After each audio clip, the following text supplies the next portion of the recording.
An about-face on nuclear waste. City Council votes not to ratify a prior decision about the transportation of the hazardous material.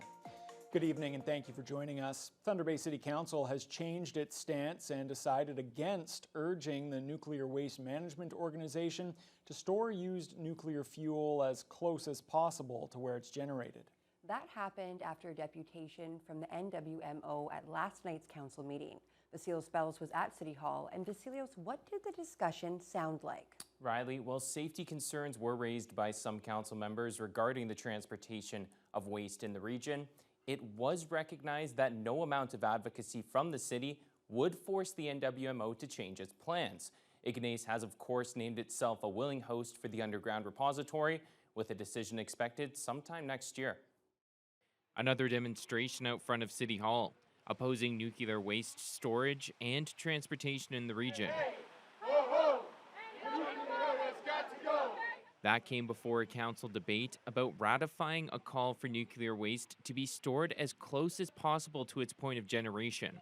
The Nuclear Waste Management Organization is looking at Ignace as a potential storage site. Even if you were to stand at the side of the road for every single shipment that went by in a year, you would be exposed to less radiation than eating a banana. The organization provided a deputation to council, saying the 650 trucks annually that would drive through the region if Ignace is selected would have to pass rigorous safety tests before traveling. The package can withstand severe accident conditions and that appropriate emergency response and security measures are in place. The ratification of the proximity principle ultimately lost on a tie, but even if it was approved, would have in no way prevented the NWMO from moving forward. As for the debate, some around the table, including Councillor Mark Bentz, felt other organizations or levels of government would be better suited to advocate. Because we're the most accessible, shouldn't be the reason why we get involved in this when we have no mandate. Others, like Councillor Andrew Folds, felt that if community members were concerned, council should be pushing to make those voices heard. But I just think it's the right message to send that we do have concerns. And I think it is our place to say that we have concerns. The other potential disposal site being considered is South Bruce in southern Ontario, meaning that waste will be transported through the region from the west, even if Ignace isn't selected. If there is an accident, yes, it's scary. Councillor Rajni Agrawal made that point and felt opposing the transportation would send a negative message to industry. Because the word would get out saying, you know what, Thunder Bay will put up your roadblock, close the doors before you're even in the door. Thunder Bay's Chamber of Commerce also provided a letter of support prior to the meeting, saying the storage of nuclear waste in Ignace would provide significant economic benefits to the entire region. The decision on the NWMO site selection isn't expected until 2025. Vasilios Bellos, TBT News. Also during last night's meeting, a delay in the decision on the James Whalen Tug. City administration recommended scrapping the vessel while preserving some historical pieces, but council wants more time to consider that option. City officials say the decision will allow them to consult more with stakeholders, although they couldn't specify who that might be. The vessel, built in 1905, has been sitting at the Patterson Dock since 2022 after it sank in the Cam River and had to be raised and relocated. Parks and Open Spaces manager Corey Halverson speaks about what staff hope to learn during the additional consultation. It's the considerations for essentially additional options for more preserving as much of it as possible, but still meeting the intent of the proposed recommendation. So to go beyond that, to go into trying to preserve larger portions of the deck, things like that, that's what we need to take a little bit more time to evaluate what kind of impact that might have on the recycling component. It's expected that council will now debate the future of the James Whalen Tug with the additional information at next week's meeting. The closure of the safe consumption site, affordable housing, and ER staffing were just some of the concerns brought up in Thunder Bay yesterday evening to the Ontario Federation of Labour. A town hall was held to gather feedback from residents on the improvements they want to see both locally and provincially. Jessica Clement was there and brings us the story. Concerned residents and local union members made their way to the OPSEU regional office on Monday evening to talk about various community issues at a town hall hosted by the OFL. We at the Ontario Federation of Labour have kicked off a Building the Ontario We Need road tour, and we're going out into this is our second of 11 communities so far, where we're going out connecting with workers, unionized, non-unionized, retirees, community activists, to talk about what do they need in their communities. OFL President Laura Walton says she knows the solutions can be found in communities, which is why they're going from city to city to talk to community members.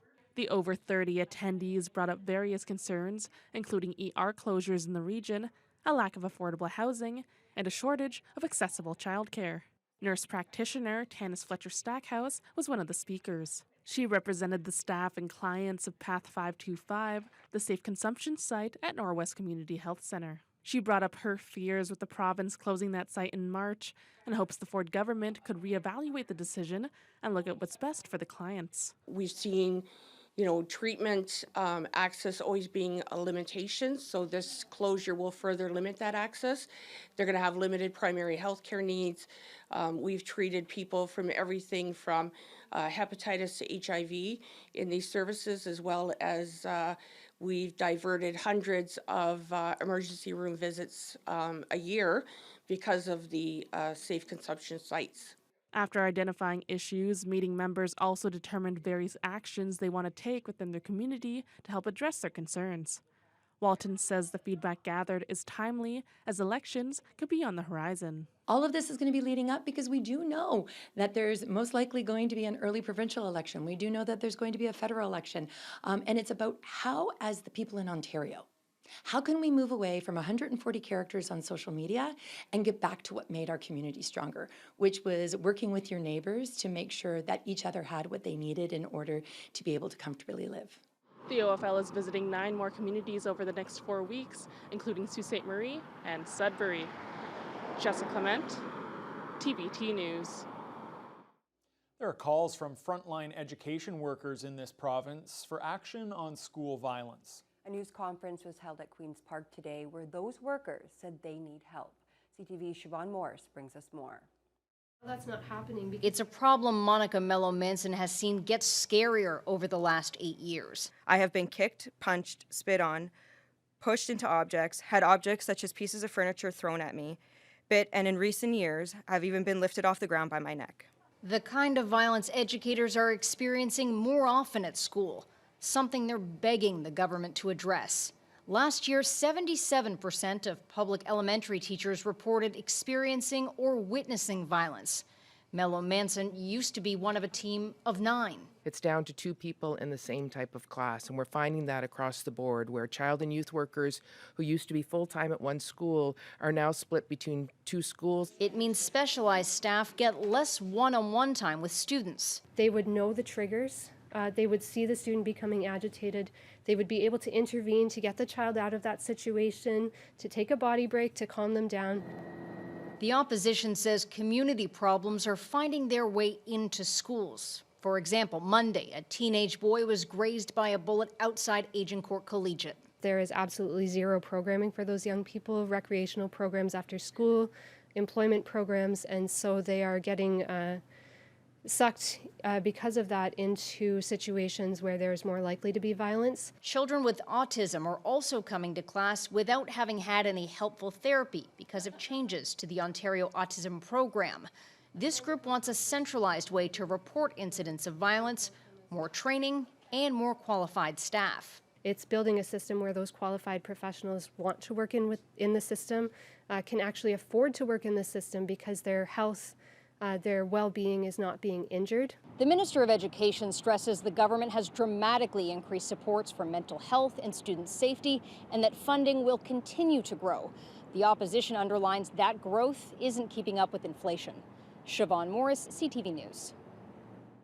The driver of a transport truck has been charged by Thunder Bay Police following a collision last night on Dawson Road near County Fair Plaza. The incident happened around 8:45 at the East Avenue intersection. According to City Police, a tractor-trailer came into collision with an SUV, leaving the passenger vehicle with extensive damage and a fuel spill on the roadway. It's not believed there was any serious injuries caused by the collision. Traffic in the vicinity was disrupted for a few hours until police cleared the scene. The transport driver, a 50-year-old man from Kitchener, was charged with failing to stop for a red light. Confederation College has received an anonymous donation of $350,000 to support Indigenous students. The generous contribution will be used to establish annual entrance scholarships to help students achieve their goals. The donation will fund 10 scholarships per year, with each recipient getting up to $4,000 for the school year. Students who continue with full-time studies in their program will be eligible for an additional $3,000 for up to 3 years. Confederation College President Michelle Salo says this will provide students with some crucial financial aid.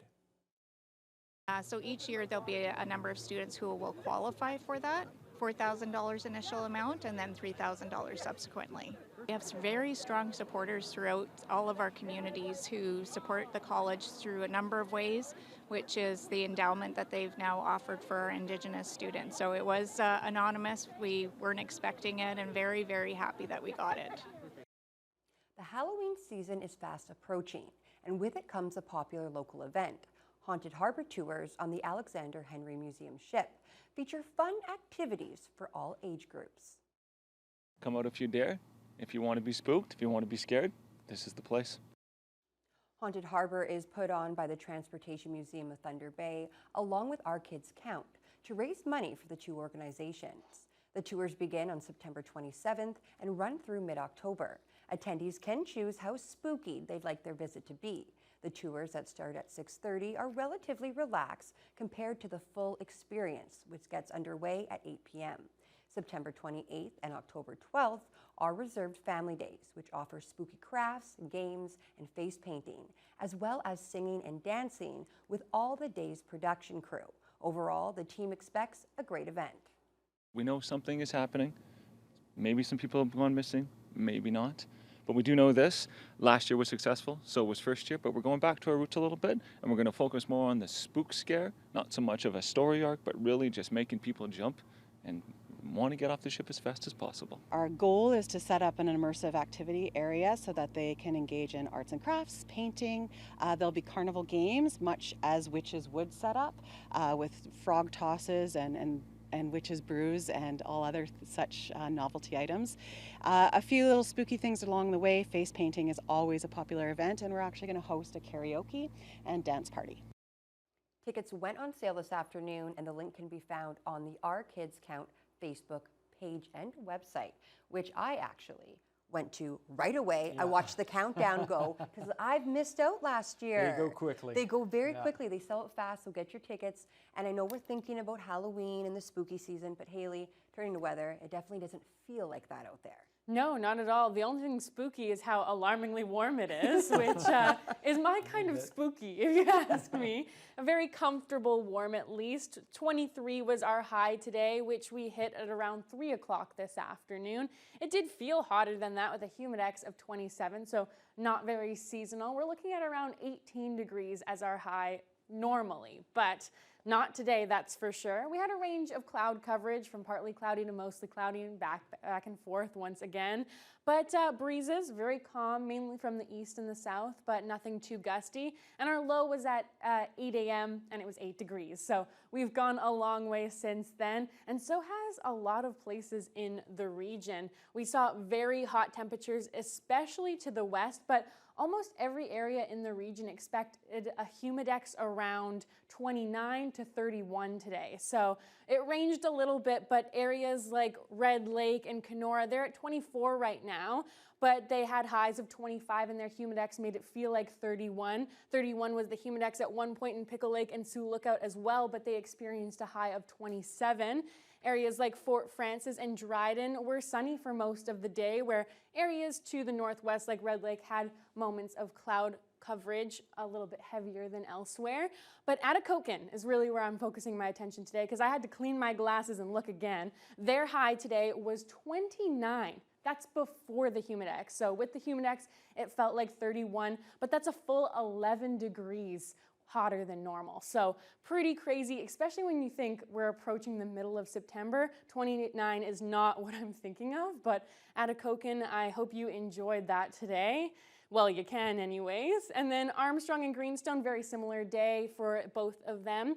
Nice and sunny for most of the day and 23 currently. Now, Nipigon is where we start to see a bit of a shift into a little bit of a cooler temperature. 21 is their high for today. Humidex feeling like 26, so still very nice and still above seasonal, but a little cooler than the areas we've seen so far.